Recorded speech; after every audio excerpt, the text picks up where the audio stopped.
What do you get when you mix rap and metal together? You get nu metal. It's a genre that kind of took off in the mid-90s and then died off in the mid-2000s, but has since made a revival over the past couple of years, and it had me wondering, did nu metal peak at the wrong time? We're here to discuss that right now.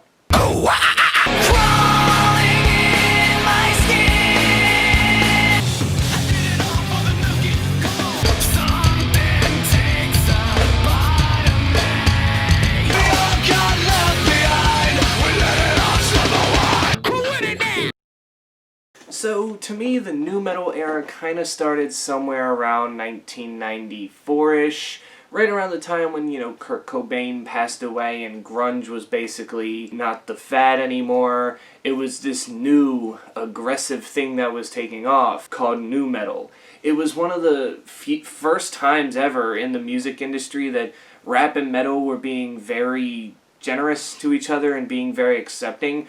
Granted, we did have the Aerosmith and Run DMC collab back then, along with the Public Enemy and Anthrax cover back then. For the most part, it wasn't something that you would take a band and just do that as your main thing as. Everything started coming together for it. You had basically what you would think when you think mid-90s to early 2000s nu metal, is that tough guy, frat boy persona, mainly in the, lead vocalists and whatever. And these were the bands that weren't necessarily the best nu metal bands, but they were one of the more popular ones in this case, and Fred Durst, I think, is the poster boy for this nu metal era around this time. From 1994 to we'll say 2003 was really the last good year for nu metal before it just kind of became extinct for a while. A lot of the sounds were very underproduced, chuggy mixes with the guitar and stuff like that. These featured little to no guitar solos at all,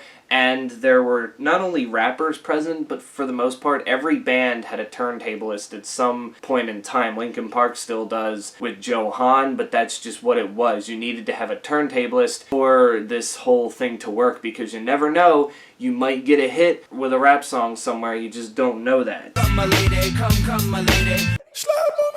What really made the 90s nu metal and early 2000s nu metal very hit or miss was there was a lot of one-hit wonders to come out of this. Of course, Alien Ant Farm with their Smooth Criminal cover, Drowning Pool with Bodies, Trapped had Headstrong right around the time nu metal was starting to die down a little bit. And I guess, you can even count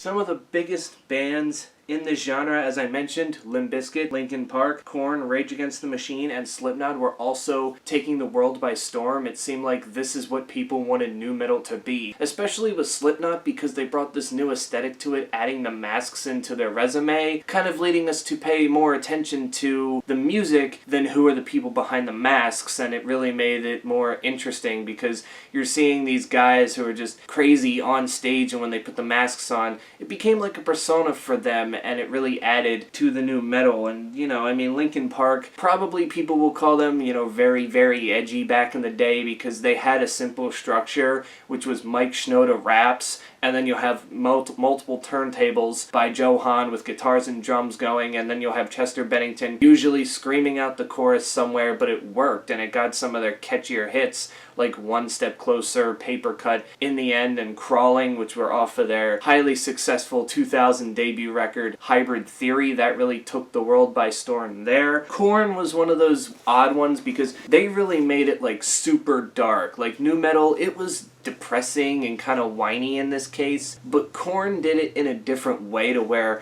they were trying to freak you out, and it really made it interesting. But like Marilyn Manson and all them stuff, it can only last so long before people go, yeah, it's kind of old at this point. We've seen everything. It's cool and all, but, some point in time, you just got to evolve. And Rage Against the Machine was one of the few nu metal bands that would get political, because most of the time when you would think bands getting political, you would think of punk rock, which was still around at this point in time, and with the help of Green Day and Blink-182 and NoFX and all this stuff, it was really starting to become big right around the same time nu metal was. But Rage Against the Machine was one of the few nu metal bands that really packed a punch and were getting all up in your face and weren't afraid to tell you about their beliefs and what it's doing, and they were just so assertive about it, and that's what made them cool. But as I mentioned, after a year in 2003 where new Deftones, Evanescence releasing their debut record, Linkin Park releasing their Hybrid Theory follow-up Meteora, after what was a nice year in nu metal for 2003, things started to fall off and get quiet. Nobody necessarily wanted to listen to nu metal anymore. A lot of these bands started experimenting with different sounds, and heck, some of them even broke up, which led people to believe that nu metal was dead and it's not coming back. And it was one of those genres I was always mixed as to, it's not that bad to wire rap and metal together. But fast forward, we'll say about 15 years later to 2018, and things start changing a little bit.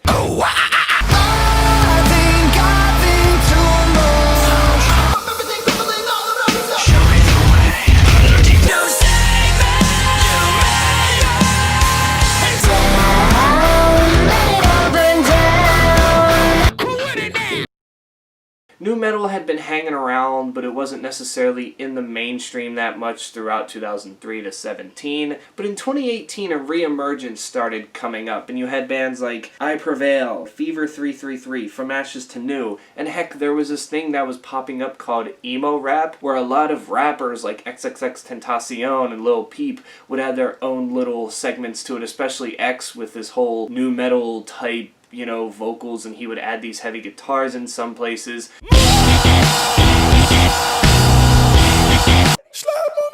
It was like the new thing. It wasn't necessarily fully nu metal, but it was being embraced a lot more and in the mainstream. And then you had like a pop artist like Poppy who used it on multiple occasions from 2018 to 2020 on songs like Scary Mask. And even songs like Bite Your Teeth, in this case, were just more nu metal, kind of in a way, and this generation's nu metal is called the nu metal revival, or rapcore, mainly because, like I said, a lot more rappers use it, so they just kind of throw it in there with rap.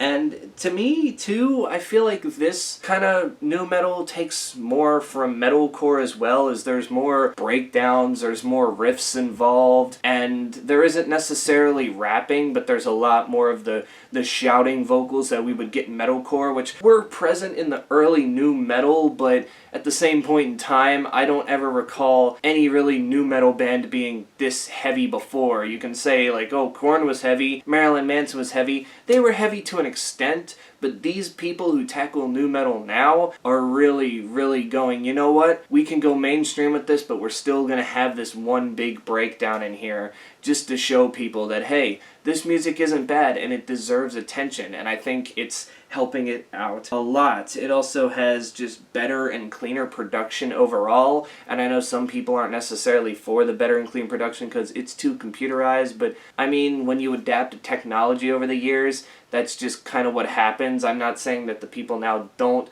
sing or don't play their instruments, they do, but sometimes you gotta add that little added effect to make it sound better instead of sloppy, and I do like old nu metal that is a little bit more sloppier with production. It makes it sound better and cool, but at this case too, I do like hearing it when it sounds nicely mixed and all this stuff, because if you get a song that's not great, but it's also not mixed, then you're just left kind of being like, why am I listening to this?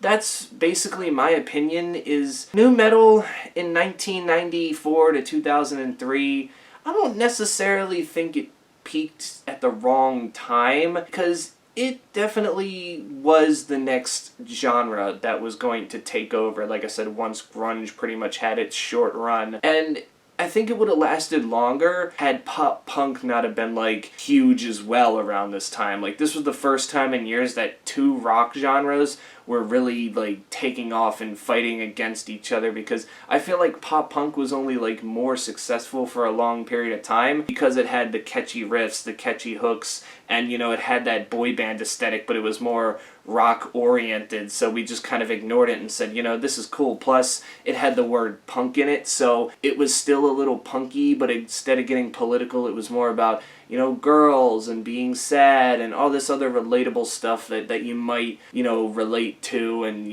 any teenager would relate to, and, you had it as a young kid audience that started growing up with it and still enjoyed it through there as a young adult, so that's why it lasted longer. Whereas nu metal, I don't necessarily want to say it was like for the dads, I don't want to be that guy, but I felt like there was a lot more of a older audience to it. Like, you might be like a 15-year-old teenager who just was mad at your parents or something and would throw in Significant Other and listen to break stuff or something like that, but for the most part, aside from the few talented ones in there just wasn't a lot of diversity in nu metal, and by that I mean it was just all kind of the same. And I know in a genre is like, isn't that how it's supposed to be? But with nu metal, there was some bands you just couldn't tell apart, and it got annoying at some point in time, and then it kind of became more of just who could outdo the other, and that's what killed it basically 10 years into its existence. Now, it's accepted in all genres, and when it's done, people seem more interested to go back and listen to the older stuff, and I think that this is what nu metal wanted to be back in the day, but it kind of went in a different direction, and this nu metal that we're seeing now from 2018 to basically present at this point is making a revival because, you know, you got rappers that grew up metalheads that are, you know, throwing it into their music and basically saying, you know what, why do I have to specifically be a rapper? Why can't I, you know, experiment with this genre and this genre? Why can't music just not be defined as a genre? I made a video about genreless music being the new norm and how that's mostly could be a good thing, and I just think that that's what this nu metal is. It's basically